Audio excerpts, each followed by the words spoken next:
Today we have the incredible privilege to celebrate the Yom Tov of BaOmer, a day that is special for so many different reasons. A day that is the birthday of Rabbi Shimon Bar Yochai, the Yartzeit of Rabbi Shimon Bar Yochai, and the day in which the plague which claimed 24,000 Talmidim of Rabbi Akiva finally came to an end. It's a day of incredible Kedusha, and a day of incredible elevation, a day of incredible potential. A day, again, in which Rashbi brought dimensions of the Torah that humanity had never seen before. But I want to share with you an idea that I think has its origins on Lag BaOmer, but has meaning well beyond the confines, the calendrical confines of this day. There's an incredible Gemara Maseches Sukkah. The Gemara says, Amar Rishon Yochai said, Yochal ani liftar es kol ha'olam kulo min adin. I have the ability, Rashbi says, to exempt the entire world from judgment. And on a basic level, Rashbi was saying, Rabbi Shimon Bar Yochai, I possess the requisite merits to be able to exempt Klal Yisrael, humanity, from strict justice, from divine justice, from the midah of din. Midah of din. And on a most basic level, this is not arrogance, chas v'shalom.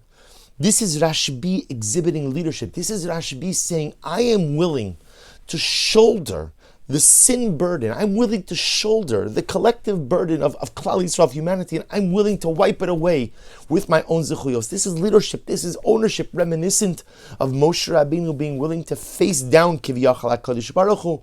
When the Moshe stood ready to destroy Klal Yisrael, whether it was by the Cheta Egel, the sin of the golden calf, or the Meraglim, Moshe Rabbeinu taking the reins saying, Kadosh Baruch Hu, no, you can't do this. Rashbi saying, Kadosh Baruch Hu, put the Averis of the world on my shoulder. Put it on me.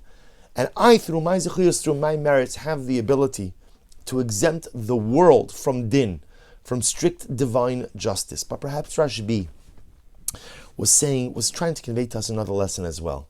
Because even the verbiage is interesting. Yachal ani liftar es ha'olam, es kol ha'olam kulo min adin. I could exempt. It doesn't say I could exonerate. I could exempt. I could find the p'tur, an exemption. It's almost as if what Rashbi is saying is, I could find a way to exempt the world from din. You see, we often understand that Rashbi is saying is, Yochal ani, I, through my merits, have the ability to exempt the world from judgment. Maybe Rashbi is saying, but something a little bit different. I can find something in the world to exempt the world from din. So what, Rashbi, what could you find? So if you remember again, if we go back to the story of Maseches Shabbos, Rabbi Shimon Bar Yochai and Rabbi Lazar finally come out of the cave. After all of those years of hiding, all those years of spiritual elevation, they come out. I'm talking about the second time they come out. And the Gemara records that they saw an old man. It was already late on Erev Shabbos. And they see an old man holding two bundles of myrtle branches, two bundles of hadassim. And they stop the man and they say, what are you doing? Where are you running? So he says, I'm running. It's almost Shabbos. What's the pshat with the myrtle bundles, with the branches? It's l'kavod Shabbos, for the honor of Shabbos. They ask him, Rabbi Yed, why do you need two bundles?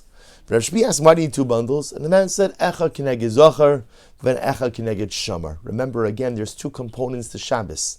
There's the positive commandments of Shabbos, zocher, and there's shomer, which are the prohibitions of Shabbos. So the man said, I have one bundle of myrtles for the positive aspects of Shabbos and one for the prohibitions. And Rabbi Shimon Bar Yochai turns to his son and he says, you see, Re'eh, kama chaviv in mitzvos so look how beautiful, and look how incredible mitzvos are.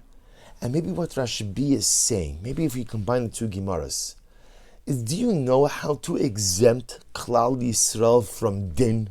Do you know how to exempt, ultimately again, humanity from din? Ultimately be able to see the good in the other. Be able to see the good. Strain yourself to see the good. Go out of your way to see the good. It is so easy to always see what is damaged and what is broken and what is in a state of disrepair in the other. That's easy.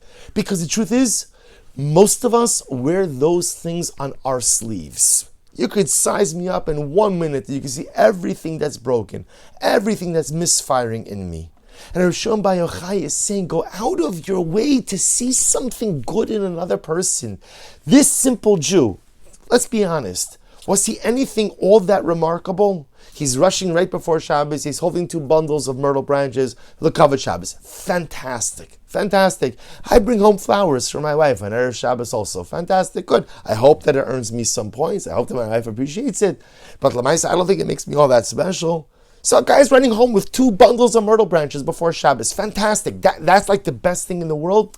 What Rashbi is saying is, it is the best thing in the world. If you strain yourself to see something good, if you push yourself to find something good, we have to condition ourselves to try to see the good in one another, the beauty in one another. And I think that's the pshat when Rashbi says, Yochal ani lifter askala olam kula min adin. I found the way, says Rashbi, to exempt Klal Yisrael and humanity from strict justice from din. And how? How? By seeing the good in another person. If I push myself, strain myself, train myself to be able to see the good in every other Jew, to be able to see the good in every other person, even when it's so glaring that they have all these deficiencies and all these terrible things. But if I train myself to see the good, Rabbi Shlomo Yochai says, you could exempt humanity from din. Because when HaKadosh Baruch Hu sees that we don't judge each other, or better stated, when HaKadosh Baruch Hu sees that we're willing to judge each other favorably, if I'm willing to do that, HaKadosh Baruch Hu says, if you're willing to exempt one another from din, I'll exempt you from din as well. Yochal ani lifras kala olam kula min adin. Rashbi says, I found the secret to escaping divine judgment, the secret to be exempted from divine judgment is if we exempt each other from personalistic judgment as well. If we see the good in each other, see the beauty in one another, that's ultimately, again, how we could free ourselves, free Klal Yisrael, even free the world from the attribute of divine justice, the attribute of din. It's a lesson for Lag BaOmer, and it's a lesson for beyond. Perhaps this is also the role of fire on Lag BaOmer. We sat by the bonfire last night, which was so beautiful, so illuminating. What does a fire do? A fire allows you to see things that you can't normally see, especially at nighttime. It's normally dark. You can't see around. You have a fire, you could suddenly see. To condition ourselves to see more than meets the eye, to look for the good, to look for the beauty, to look for the holiness in our fellow Jew. And if we do so, if we exempt each other from personalistic judgment, then the Ribono Shel Olam will respond in kind and exempt us from din as well.